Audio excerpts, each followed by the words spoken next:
Jennifer Holliday, ela é uma sobrevivente e o que aconteceu com ela você não vai acreditar. Esse caso também é uma indicação de um seguidor lá do Instagram. Eu vou deixar o meu Instagram na descrição do vídeo se você quiser deixar uma indicação de vídeo por lá ou por aqui também. E antes de começar o caso, se você é novo por aqui, se inscreva no canal e deixe o seu like. Compartilhe esse vídeo para me ajudar o canal a crescer. Compartilha no Facebook, nos stories, nos status, nos grupos, porque assim você me ajuda a trazer mais gente para o canal e me ajuda a chegar na minha meta de 3.000 inscritos. E é isso, espero que vocês gostem do caso de hoje. A Jennifer Holliday, ela nasceu numa cidade do interior do Texas. Ali ela nasceu, cresceu, viveu, conheceu o seu marido, se casou, ela estudou enfermagem, teve um filho e quando ela ficou adulta, depois que não deu certo o seu casamento, ela se tornou paramédica. Por conta da sua profissão como paramédica, sua vida era muito agitada, ela sempre estava trabalhando, ela nunca tinha muito tempo dentro de casa, os plantões que ela pegava eram muito longos, a gente sabe como deve ser difícil a vida de um profissional que fica aí na rua 24 horas, 48 horas para salvar a vida de outras pessoas. E no caso, na vida da Jennifer não era diferente. No ano de 2005, quando a Jennifer tinha 27 anos, ela se dedicava demais ao trabalho. Tanto que às vezes ela ficava dias sem aparecer em casa. E nessa época o seu filho tinha 5 anos de idade, então era bem complicado porque ela precisava de alguém para cuidar da criança, ela precisava trabalhar, mas ela também precisava de alguém para cuidar da criança, né? Por conta da sua ausência, por conta do trabalho dela. E ela tinha uma tia, Robin Franklin. Ela era mãe da Anne Franklin e elas moravam numa cidade vizinha no Texas da que a Jennifer morava.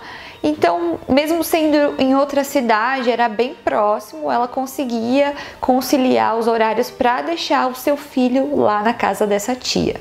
A Ana, ela tinha 18 anos, que era a prima da Jennifer, e ela ajudava a sua mãe a cuidar do filho da Jennifer.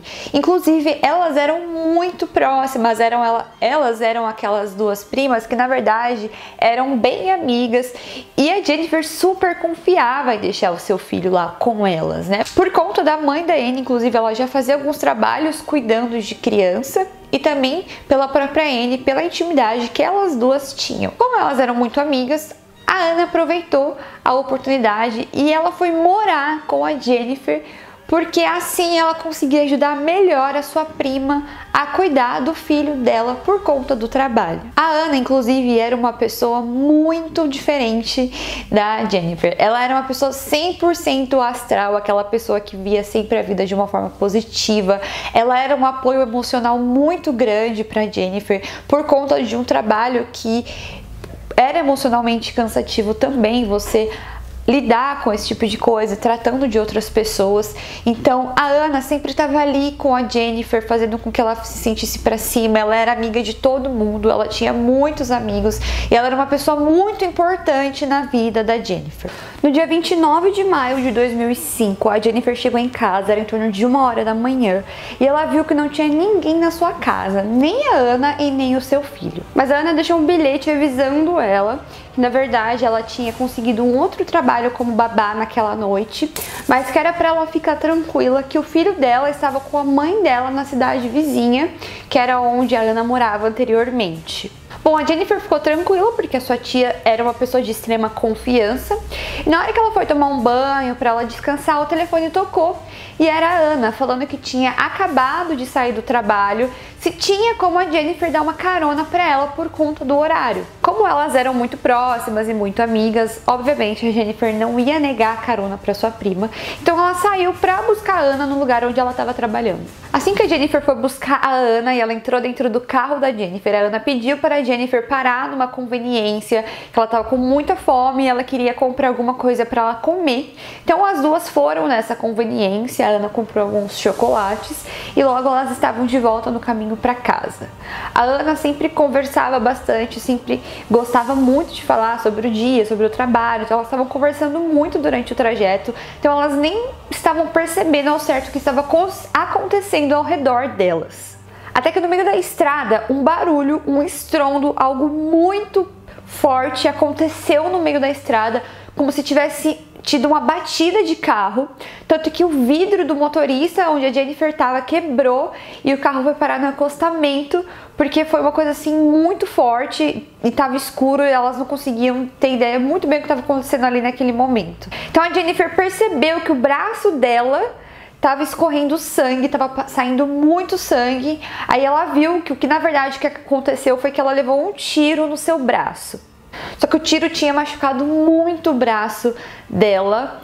Além disso, os vidros quebrou em cima dela, o que machucou ainda mais a Jennifer. E a Ana, que estava do lado, viu que ela tinha tomado um tiro e ficou extremamente desesperada, pegou o telefone e ligou para emergência, e uma atendente que atendeu a ligação no momento, estava tentando fazer com que a Ana mantesse a calma para saber o que estava acontecendo, porque ela estava muito eufórica na ligação. A atendente, inclusive, estava tentando fazer com que a Ana falasse aonde elas estavam, qual que era a rodovia, e a Ana falava que ela não sabia onde elas estavam, apenas que a sua prima estava machucada, e a atendente tentando fazer alguma coisa para encontrar o lugar onde elas estavam, mas a Ana estava muito nervosa, então ela não estava conseguindo encontrar o endereço para mandar ajuda lá para elas duas. Nesse tempo que a Ana estava ligando na emergência, conversando com a atendente, elas viram que atrás do carro delas tinha um carro parado e desceu desse carro um homem com uma espingarda na mão, e esse homem estava indo em direção delas duas. Esse homem, ele parou, ele foi até lá e perguntou se estava tudo bem com elas, só que a Ana, ela já estava eufórica. E quando ela viu aquele homem com a espingarda na mão, ela entrou num desespero absurdo. Ela começou a falar que ela sabia que aquele homem ia matar aquelas duas. Inclusive, ela ainda estava no telefone com a atendente quando o homem se aproximou, o que deixou a atendente mais preocupada ainda com a situação que estava acontecendo ali. O homem pegou essa arma, ele apontou para o rosto da Ana e ele atirou no seu rosto. Ela virou para o lado e o tiro acertou aqui na sua bochecha, então imediatamente ela perdeu a consciência. Então ele deixou ela lá, ele foi do outro lado, pegou a Jennifer, ele arrastou a Jennifer até o seu carro. Nesse tempo, ele deixou a espingarda dentro do carro dele, então a Jennifer pegou essa espingarda e jogou para longe com o outro braço que ela tinha que não estava machucado, enquanto esse homem foi até o carro da Jennifer para pegar o corpo da Ana para tentar trazer junto com ele, porque acho que ele queria se desfazer do corpo, queria levar junto com ele, eu não sei qual que era a intenção dele, provavelmente ele iria querer se livrar do corpo da menina, já que ele atirou no rosto dela, né? Mas ele não conseguiu, ele achou muita dificuldade, então ele deixou o corpo dela jogado na estrada, entrou no carro de volta e seguiu adiante. E a Jennifer achou que ela tinha tido uma atitude de se salvar jogando a arma dele para fora do carro, mas quando ela olhou ao redor do carro, ela percebeu que na verdade ele tinha várias armas, e aquela atitude de jogar a espingarda pela janela, na verdade não tinha adiantado nada. O homem começou a dirigir por um caminho desconhecido com a Jennifer. Enquanto isso, a atendente achou muito estranho aquela ligação, já que ela desligou o telefone de forma muito repentina. Então a atendente decidiu rastrear a ligação para que ela pudesse saber o local, o endereço onde estava acontecendo, né, aquele crime, aquele ato que a menina estava desesperada no telefone. Até que eles conseguiram rastrear o endereço dela. Na época não tinha tanta tecnologia igual hoje, então eles rastrearam por satélites para vocês terem uma noção.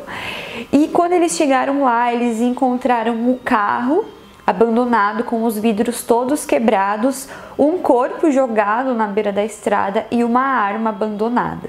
A polícia viu que o carro estava cheio de sangue, identificou o carro como o carro da Jennifer e acharam que a Jennifer teria saído na estrada correndo desesperada para pedir ajuda pelo que tinha acontecido com a prima. Em nenhum momento eles chegaram a pensar que na verdade ela havia sido sequestrada. Enquanto isso, dentro do carro, depois de umas horas dirigindo, esse homem ele parou o carro em uma área mais afastada, em um matagal, e ele arrastou a Jennifer nesse matagal, e lá ele abusou dela de forma muito cruel sexualmente. Ele também chegou a torturar a Jennifer, queimando seu corpo com cigarros e enfiando agulhas na sua cabeça. Ela sabia que estava perdendo muito sangue e que estava prestes a morrer, mas depois dela ser estuprada por ele, uma coisa muito estranha aconteceu. Ele mudou totalmente o comportamento depois que ele vestiu as suas roupas e começou a perguntar para ela o que tinha acontecido ali. Assim, o cara acabou de estuprar a menina, vai colocar a roupa e pergunta: o que aconteceu aqui? A Jennifer, ela viu a mudança repentina de personalidade daquele homem e ela se aproveitou da situação, dizendo que na verdade um homem, ela falou: olha, um homem me deu um tiro e me trouxe até aqui e me machucou, e você apareceu aqui agora e salvou a minha vida, você é o meu herói, muito obrigado por você estar aqui agora e salvar a minha vida. E aquele homem, ele acreditou naquilo que ela estava falando, ele perguntou para ela quem era a pessoa que tinha feito aquilo horrível com ela. Aí ela chegou para ele e pediu para ele para que ele levasse ela para casa dele, se ele morava perto. Ele falou que morava, então ela pediu para que ele levasse ela na casa dele. Assim eles poderiam ligar para a polícia ou para o hospital para que ela precisasse de ajuda por conta do braço dela estar sangrando muito e que ela acreditava que ele era o anjo da guarda dela e que ele era a pessoa que iria salvar a vida dela, que ele precisava porque ele ia ser o herói da situação. Tudo isso para que ela pudesse se salvar, né? Ela criou um contexto ali porque do nada o homem girou uma chave na cabeça dele como se ele fosse simplesmente outra pessoa. Eles foram dirigindo até a casa dele. Na verdade, ele morava numa região onde só tinha trailers e ele morava num trailer muito velho, muito sujo. E assim que eles chegaram no trailer, gente, olha só que coisa mais bizarra, né? Assim que eles chegaram no trailer, ele deu o telefone para ela ligar para a emergência para que eles pudessem ajudar ela. E adivinha o que aconteceu? A mesma atendente que atendeu a ligação da Ana foi a mesma atendente que atendeu a Jennifer naquele momento. Na hora que a atendente atendeu o telefone, ela disse que ela tinha levado um tiro no meio da estrada, mas que um homem muito corajoso apareceu para salvar a vida dela e aquele homem estava lá. Obviamente ela estava falando isso porque aquele homem estava na frente dela. E que graças àquele homem ela estava conseguindo ligar para a emergência para que eles pudessem ajudar a Jennifer. A atendente disse para Jennifer de forma muito sutil que eles atenderam uma ocorrência próximo daquele endereço de uma mulher que tinha ligado anteriormente, falando que tinha um homem com uma espingarda, contando o contexto da situação. E essa atendente perguntou de forma muito sutil para Jennifer se era o mesmo caso, e ela falou: é o mesmo. E ela perguntou: é a mesma pessoa que atirou em você e que tá aí na sua casa? Ela falou: é o mesmo, é o mesmo, é o mesmo, esse homem me salvou. E a atendente, ela se ligou na hora que aquilo na verdade era um teatro, inclusive ela entrou na onda do teatro, fazendo com que a Jennifer passasse o telefone para esse homem, para que esse homem pudesse passar exatamente o endereço de onde eles estavam. E quando ele pegou o telefone, ele até chegou a contar para ela a situação, falando: olha, eu estou aqui com a Jennifer, eu salvei a vida dela, eu sou um herói, inclusive nós estamos apaixonados, eu acho que eu encontrei o amor da minha vida, e depois que ela se tratar e que ela se curar, nós vamos nos casar, porque ela é uma pessoa muito incrível. E a atendente super dando corda e dando bola para aquilo que ele estava falando, até que de fato ele passou o endereço para ela e ela foi imediatamente, chamou o socorro e a polícia. E o tempo do socorro e da polícia chegar até o local onde eles estavam foi de mais ou menos uns 40 minutos. E nesse tempo a atendente ficou no telefone tanto com a Jennifer como com esse homem, e juntos eles estavam falando como eles eram gratos por esse homem ter salvado a vida da Jennifer, até o momento que a polícia chegou no local. E a atendente disse que, como era vários trailers, ele precisava levar a Jennifer até a ambulância. E assim ele fez, ele pegou a Jennifer e ele saiu do trailer, mas assim que eles deram alguns passos, a polícia já tinha criado ali um plano para abordar esse homem. Já pegaram ele, já prenderam ele, e a Jennifer foi correndo para dentro da ambulância para ela receber os primeiros socorros.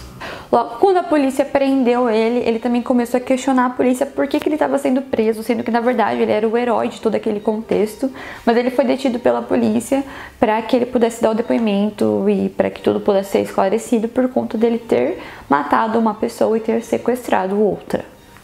Mas quem era esse homem maluco que estava fazendo essas coisas?